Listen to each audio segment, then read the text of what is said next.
happiness in this world or never belong. I gotta be me. I gotta be me. Well, you know, it's amazing how you're very direct, you speak the truth, you don't hold much back.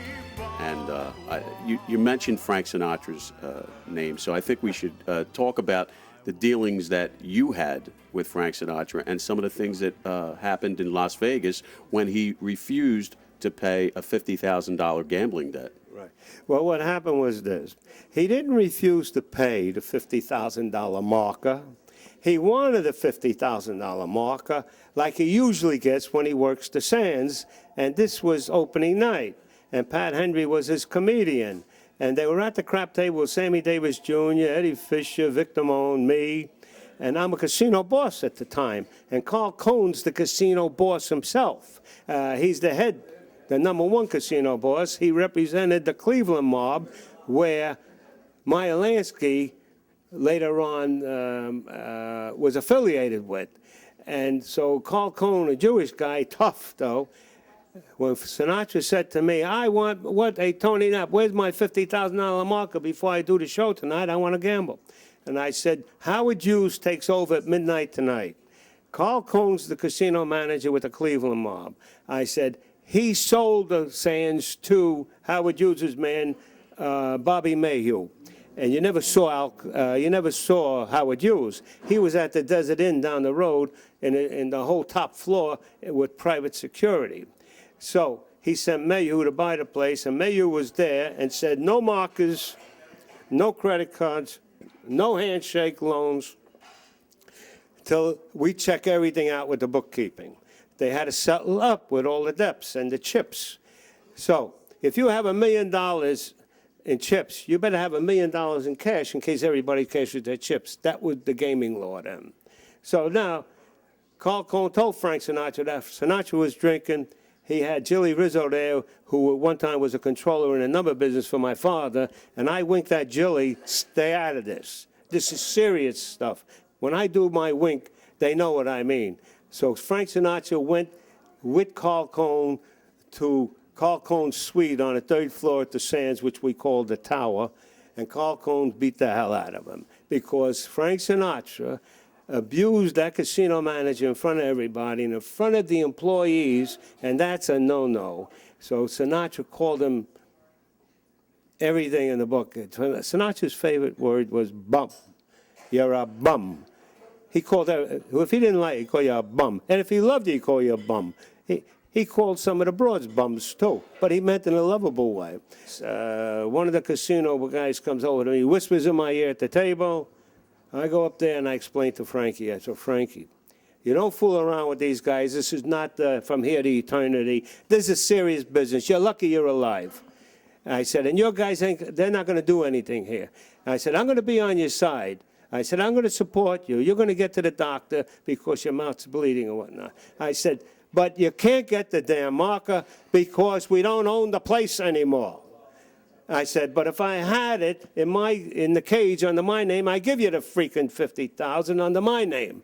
He said, well, why don't you do that? I said, because my father said not to give you a dime, that you're a nickel and dime entertainer, and I'm your employer, and I pay you $250,000 a week to hire you to work here in the showroom with Pat Henry. That's why. And Count Basie was your backup. All those people get paid. I signed their checks. So now, shut up, and now we're going to be friends. I'm going to take you, I'll have Jilly Rizzo come up and take you to the dentist, take care of you. He needed oral surgery. For 3 days, I partied with him. Of course, I was an alcoholic. I drank the broads, everything. We used every time he worked for you, he had 1 floor of suites at that time. For all his men that he called friends, I called them freeloaders. Most of them were ex-wrestlers, fighters, football players. About 9 or 10, because he wanted to pay them on his payroll rather than pay the governments, so the taxes. So whatever taxes he was going to pay, he made it payroll taxes for these guys to survive and do something. So I had a ball. I get a phone call from New York. My secretary in my office had to say and says, your father on the phone. Oh, Jesus Christ. So I said, all right, what is it, Dad? Get in the next limousine. It's in front of the place. I already called the bellhop. And get in that limousine and get to the airport and fly back here to New York. Who the hell are you to defend that nickel and dime entertainer against the big boys? Well, I said, okay, Dad. So I go in the limousine. Who's in there? Eddie Fisher and Victor Moan. Both of them owe $25,000 each to the casino. I said, we're going to beat Howard Hughes. You don't have to pay them. Don't worry about it. Because Howard Hughes owns it. They don't want to give you money. And Bobby Mayu, who is representing Howard Hughes, he's not going to get paid either from anybody I okayed. So he said, but how about your father? I said, my father's waiting, and he's going to make a deal, and you don't have to worry about paying that money. Victor Moan, a sensitive man, Eddie Fisher, drinking in the limousine. It was a stretch job limousine. We got to the airport. We missed the plane because we were in the stretch job limousine drinking. And we had a couple of broads with us, too. Well, anyway, we had a ball. So the driver of the limousine was with the house. It was Caesar. Matter of fact, it was from the Sands, yes. And we all flew back to New York. I got balled out. And I went to Fat Tony Salerno, and what happened was Fat Tony said, use more diplomacy. Don't defend half-ass entertainers against the big boys. We employ them. We don't need them in the casinos. We do it for hospitality and give the gamblers something to look forward to. But we have crap tables. We have blackjack tables. We have baccarat tables. We have slot machines. We don't need an entertainer. We add that into the package deal. Those people would still come there and gamble because we give them compliments of the house. They don't care about a Sinatra. It just helps at times.